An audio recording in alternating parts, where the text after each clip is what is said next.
dipersembahkan oleh Luwak White Coffee.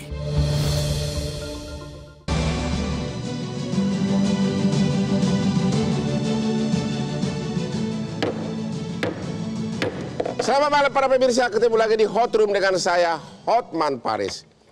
Pengesahan KUH pidana yang baru telah menimbulkan pro dan kontra, apalagi di luar negeri. Begitu banyak viral di video maupun di TV maupun di TikTok tentang persepsi yang salah atas undang-undang KUH pidana yang baru ini yang bisa mengakibatkan negatif terhadap industri turis dan bisnis dan investasi di Indonesia. Adanya persepsi seolah-olah KUH pidana yang baru ini mengarah ke arah polisi moral. Bukan lagi pure aspek pidana yaitu perdata, tapi mengarah ke arah polisi moral seperti di negara-negara yang ekstrim. Juga pada saat Indonesia lagi pusing karena terlalu banyaknya korupsi, justru KUH pidana yang baru ini malah mengurangi hukuman para koruptor. Inilah Hot Room pro kontra KUHP yang baru. Dan sebelum saya bertanya kepada para narasumber, saya tidak bisa diskusi lancar tanpa kopi kesayangan saya ini. Waduh. Oke, kita akan lihat dulu video-video berikut ini betapa buruknya atau betapa banyaknya salah persepsi di luar negeri atas disahkannya KUH pidana yang baru ini, khususnya terkait dengan turisme. Silakan.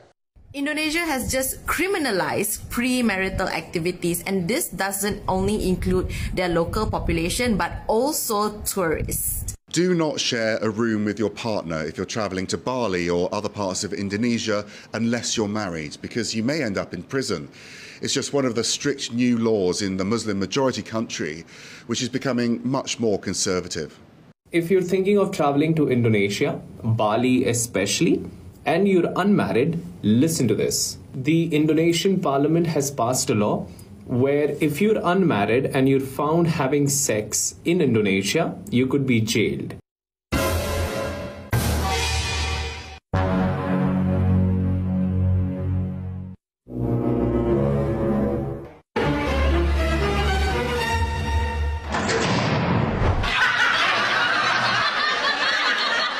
Halo Pak Menteri Pariwisata, Pak Sandiaga Uno. Bapak telah melihat betapa buruknya pemberitaan di luar negeri. Dan memang jangka pendek tidak langsung berakibat. Tapi kalau begini-begini terus, bukankah ini merusak industri turis? Dan orang nanti ketakutan datang ke Indonesia karena dianggap mirip-mirip dengan Afghanistan. Bagaimana pendapat Bapak dan tindakan Bapak sebagai Menteri Pariwisata? Terima kasih Bang Hotman dan para panelis yang telah mengundang kami.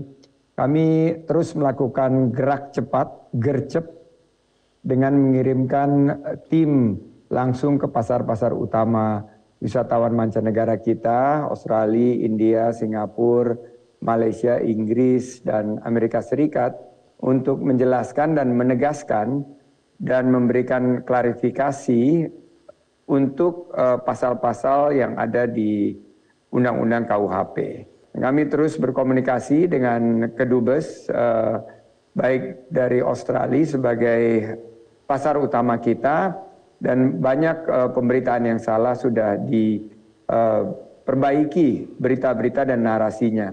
Memang ini betul Bang Hotman harus kita lakukan dalam suatu langkah yang pendekatannya Indonesia Incorporated. Jadi nggak bisa kita sendiri-sendiri, tapi kita harus bergerak bersama. Oleh karena itu tanggal 10 kemarin saya langsung hadir di Kopi Joni. Terima kasih, kopinya enak sekali. Dan di situ kami mendapatkan banyak apresiasi karena di Kopi Joni itu penjelasannya sangat clear bahwa pariwisata kita adalah pariwisata yang berkualitas dan berkelanjutan, dan kita karpet merah.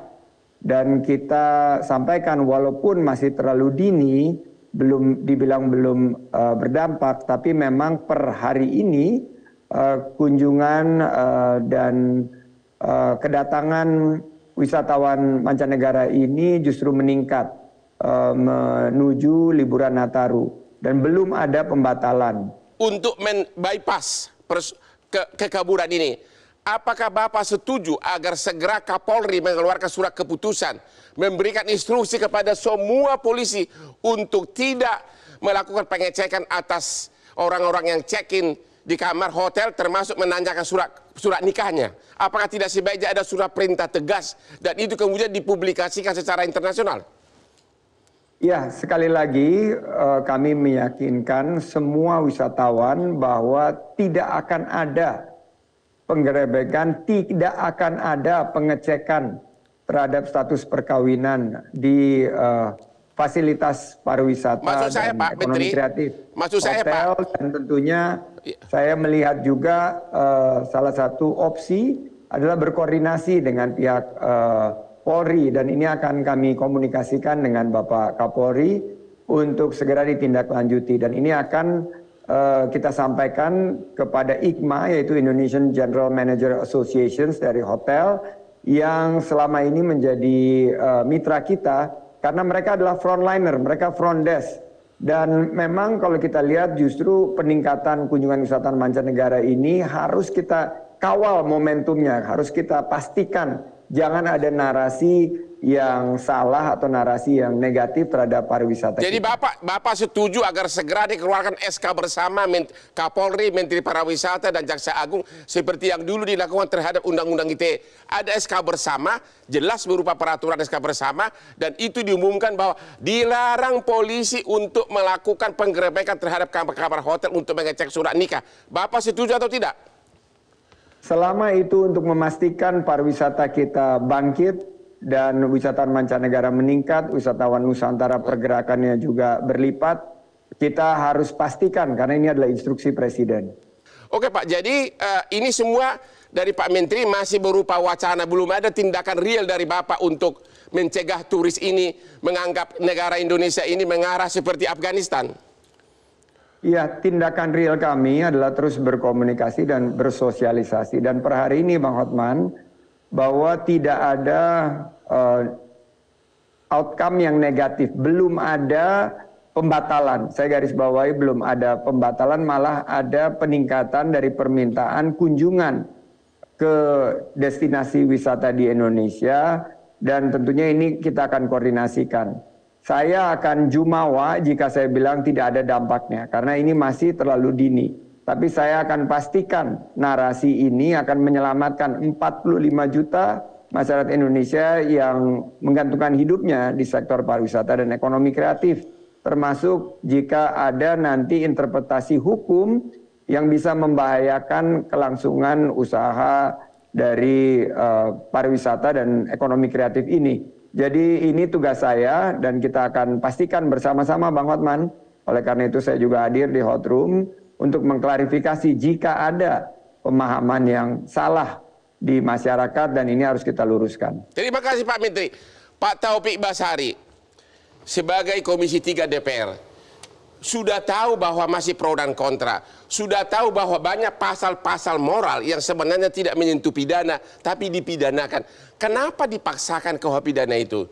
Dan terlihat juga Anda tidak berani kok, kalau memang itu sudah yakin, kenapa baru berlaku 3 tahun lagi?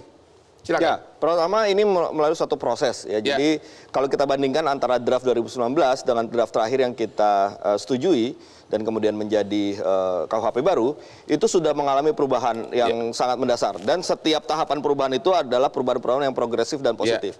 Nah, artinya bahwa apa yang dikhawatirkan oleh masyarakat, apa yang menjadi concern masyarakat, apa yang menjadi tuntutan masyarakat, itu sudah kita bahas di rapat terakhir pada tanggal 24 November 2022. Kekhawatiran hubungan seks dua pasangan single, apa kekhawatiran bagi Bapak? Oke, saya akan jelaskan begini.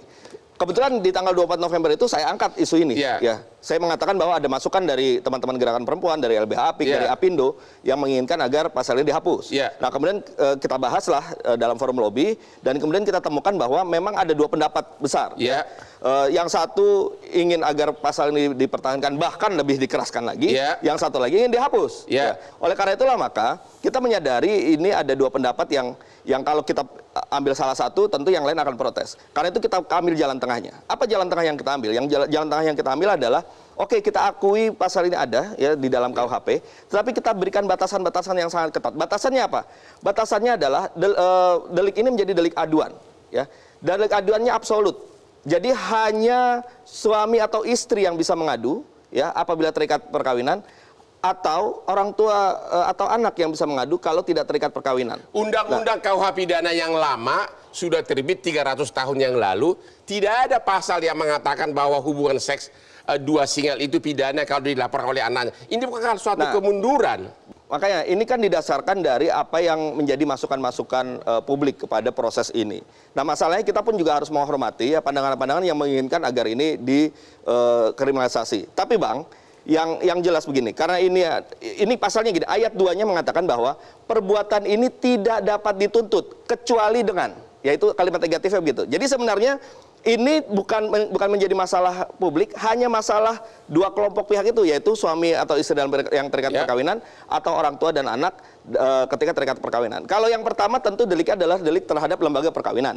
Oke, delik yang kedua memang ini memang ditambahkan, yaitu delik terhadap lembaga keluarga. Jadi seperti itu. Nah, tapi Bang, dengan ayat 2-nya mengatakan bahwa perbuatan ini tidak dapat dituntut kecuali dengan aduan suami istri atau orang tua anak tadi, maka ini menunjukkan bahwa di luar para pihak tadi tidak boleh ada seorang pun, ada pihak manapun yang turut campur dalam persoalan ini. Polisi tidak bisa menggerebek, menanyakan surat nikah walaupun memang tidak diatur di dalam undang-undang seperti itu. Polisi nggak bisa datang lagi. Nah, betul. Jadi gini, positifnya kita ambil bahwa ini akhirnya ada kepastian hukum, ada ketegasan di soal walaupun nggak tegas diatur. Ya, tetapi begini Bang, ada original intent dari tambahan penjelasan terhadap pasal 412 ini, ya. Dengan original intent dari tambahan penjelasan itu, pemerintah punya kewajiban untuk memastikan tidak boleh ada razia, tadi yang disampaikan oleh Bang Sandi, tidak boleh ada razia, tidak ada pengecekan kamar-kamar hotel, pengecekan status pernikahan, dan itu harus tertuang dalam suatu keputusan tertulis. Terima kasih, kita akan lanjut nanti sesudah istirahat yang berikut ini. Ketemu lagi di Hot Room.